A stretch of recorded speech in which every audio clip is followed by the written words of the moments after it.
Of a man shot and killed by Tigard police this week want answers as to why he had to die. Police at the same time are pleading with people to be patient while an independent investigation plays out. And all the while, protests are boiling over in a community that thought this kind of outrage was reserved for bigger cities like Portland. Here's Maggie Vespa. He has been very sick for a long time and has manic episodes. Friends of Jacob McDuff knew he was struggling and feared for his welfare. But this was beyond their worst nightmares. I've known him for 2 years, and in his mind, I was the only person who loved him. Tigard police confirm an officer with the department shot and killed the 26-year-old Wednesday. Police had been called to McDuff's apartment complex on a domestic disturbance. The Oregonian reporting dispatch audio indicates police were warned callers had concerns about McDuff's mental health. In a news release, police said McDuff had a knife and resisted arrest. During a struggle, an officer shot him. Police aren't releasing more details right now. Friday, a memorial sat in front of his complex near Southwest Hall Boulevard and Bonita Road. A search of McDuff's background shows no criminal record.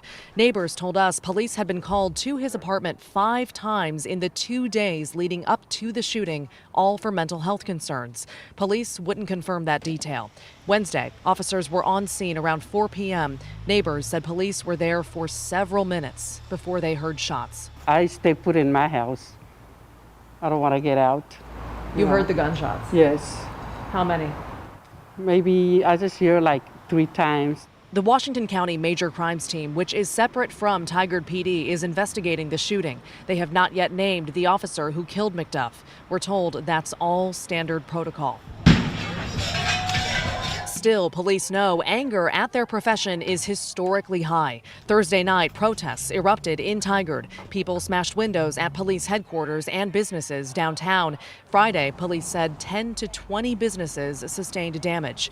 At a news conference, while crews boarded up windows behind her, the chief denounced the vandalism and urged people to let the investigation play out.